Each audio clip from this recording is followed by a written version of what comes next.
That sounder means that we're coming up on the weekend, and this program is Interesting Ideas. My name is Stan Houston. Thank you for the privilege and the pleasure of taking a few minutes to visit with you as we flow into this future Friday and hopefully a good weekend.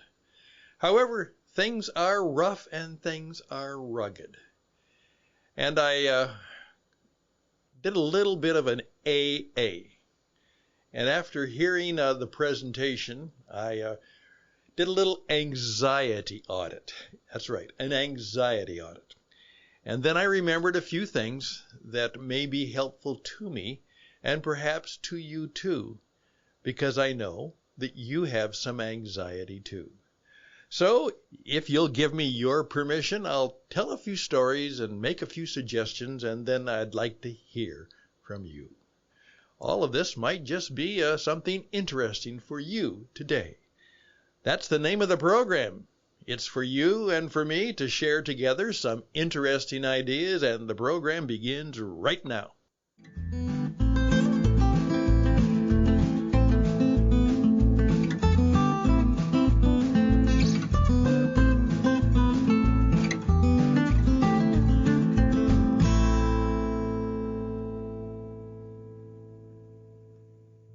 One of my heroes is the broadcaster, motivational speaker, man of great wisdom and insight.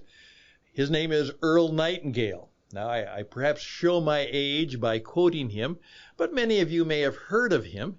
And those of you who have not, let me just remind you that he was a gentleman who really, with the deep voice of the classic broadcaster, had a program. And it was a program that's very unlike many of the programs today, is that it was primarily a thoughtful discussion on how we could explore and discover true success. It wasn't about the news of the day. It was not about what was happening right now. It was not about any particular music. It was about some of the classic lessons that Earl had learned about as he would say, the true secrets of success that are available for everybody. And he had a great line one time, and he said this: most people don't need educating. It would be helpful, but they don't need it. But they all need reminding. Yes, we all need reminding. And what happened when I did my anxiety audit? I was reminded of chapter 1 in my first book, which I keep forgetting. So let me continue the story. Okay, here's what happened. Is many of you may know now that I made a major life change because I have a grandson who needs special attention, and so it was important that my wife and I leave our kind of a desert home in Arizona and come into the beautiful green grass and mountains of Carolina. So we're kind of, as I say, we're from Carizona. We love both places, and we'll explore both places. But what is the case is that now we're starting over again.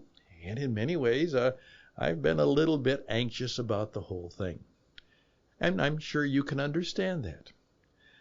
Now, here's some of the remembrances that I have to remind myself again. Okay? As Earl Nightingale would say, you need reminding. First of all, I remember that one of my top clients when I was primarily in the performance coaching business, we'd gone through some issues together that I'd gone through and he'd gone through, and we shared them. And then he had this great insight, because here we were in the corner office of this beautiful office building in Minneapolis, and it was one of the largest and best financial service and insurance agencies with many customers all around, and all of the people who worked at that place, they were truly the top performers, or they didn't work in that place. And he said to me, Stan, You know, you and I, we walk through the halls of this place, and we always are, you know, most of us are well dressed. And of course, you saw the nice cars in the garage. We're doing well. And when we say, "Good morning, how are you?" we all say, "Well, fine, great." And he said, but we forget that even though we say that and act that way, every last one of us has some, and we are carrying some deep burden. That's right. Every one of us. There's something. We're a little bit sick about something. We're a little bit distressed by something. Maybe there's something else that is more than a burden. Maybe it's a heavy load. And we're bearing up, but every last one of us is going through some deep burden. Again, in the words of Earl Nightingale, remember that. Then, just today, I got up about 5 o'clock. By the way, my 5:30 bird, he was right there. And I listened to a podcast just like this by a guy who actually has the same haircut that I do. His name is Seth Godin, and many of you know who he is. Obviously a very, very successful teacher, writer, finally also a podcaster. With some of my encouragement, he did that. He was primarily into writing books. And I suggested that every good writer should also have a way to express himself and be heard, and to know that people say, the guy actually talks. He does things. He moves. He's a real person. He's not just words on a page. And I was listening to the podcast, and he was being interviewed, and what he said was this. He said, "This is one of my most important statements ever." Listen carefully. Anxiety, our deep anxiety, is the fear of future failure. Our present anxiety is our fear of future failure. Now he went on, and of course, I wrote that down. And then he went on to simply say, you know, that we all have that. And we all have a multitude of fears, and most of them are not about the present, though they are obviously close up. It is about some great failure, or even small failure, or some rejection, or some hurt that comes to us in the possible future. And to be able perhaps to overcome that, or to at least have a way to think and strategize about how to deal with that, might be very helpful to us and useful to us as we seek to do life. I would ask you to think about that. So I went through a little anxiety audit. And of course, then I asked that question. Well, what is the worst thing that could happen to me? Now, what he did was point out that this is part of our DNA, our evolutionary DNA, because long ago, hey, if you were living in the ancient world, and not even the world, it was the ancient times, and you were living in the savannah, and you knew that, boy, if you couldn't stay together in your little tribe or community, you might not have enough to eat.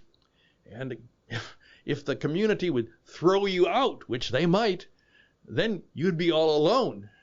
And the saber-toothed tigers are there. And how are you going to survive? I mean, so we learned to seek safety.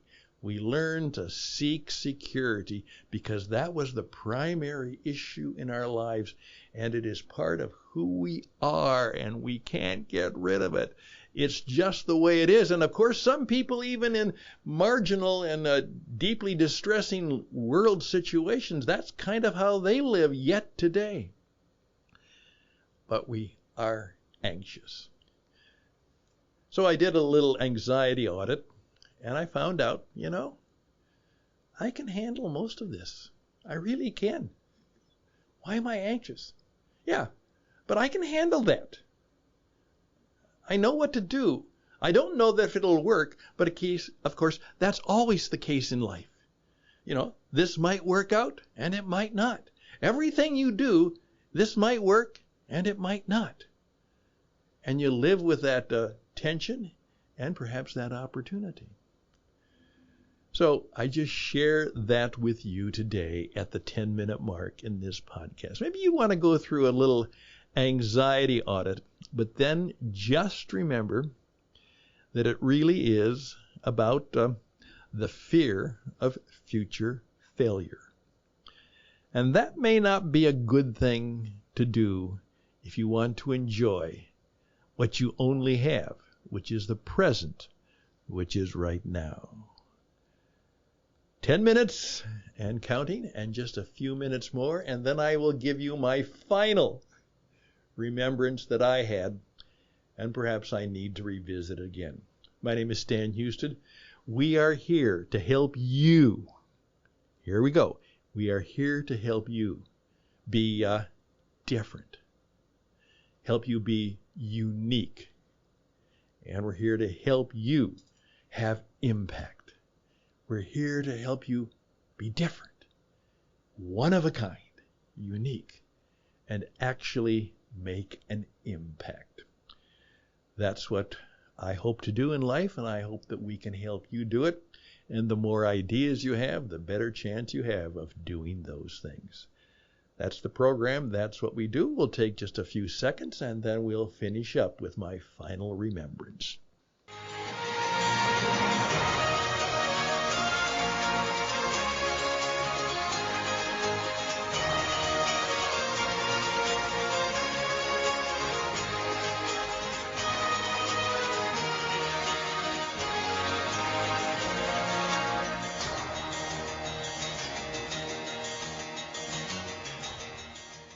Here we go. 20 years ago, I wrote my first book, and it sold a few. I certainly didn't make a living doing it, but I made a few bucks. It was actually for a very specific group of people, which was a good idea at that time. And what was true is that those people enjoyed it, but I found out it actually did more benefit for people who had nothing to do with that particular industry. And I also had a very interesting lesson. When I was seeking someone to help me publish the book, one of the prospective editors said, "Well, Stan, what are you hoping to do with your book? What do you want to have happen?" I said, "Well, I want people to like the book." And she said, "No, Stan, you don't want people to like the book." I said, "Well, I don't." "Well, of course I do." She says, "No, Stan, like it is not good. All those stupid likes on Facebook, they're stupid. Who cares? Stan, you want people to either love your book or hate it. You want it to move them, one way or the other. You want them to love it or hate it." Well, that's a lesson I have to remember. If people hate my book, that might be good. Now, chapter 1 of my book, which I keep forgetting, is simply this: fear kills everything. Fear kills everything. And it does. And I know that. And I know that's why I have to have a strategy all the time to not be afraid.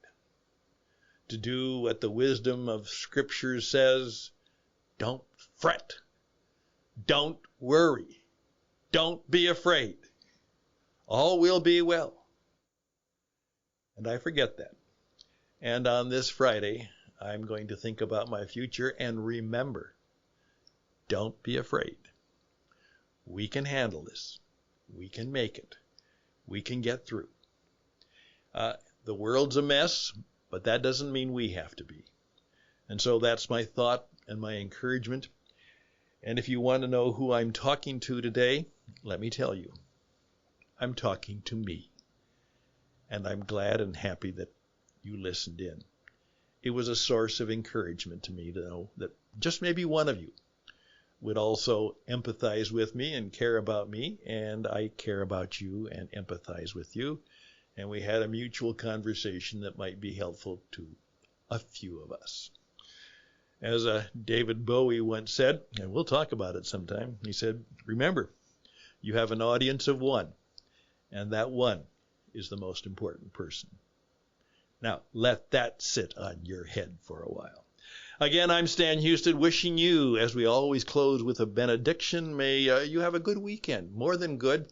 May you have a small miracle, maybe a small miracle, happen in your life and business this weekend and in your relationships with others.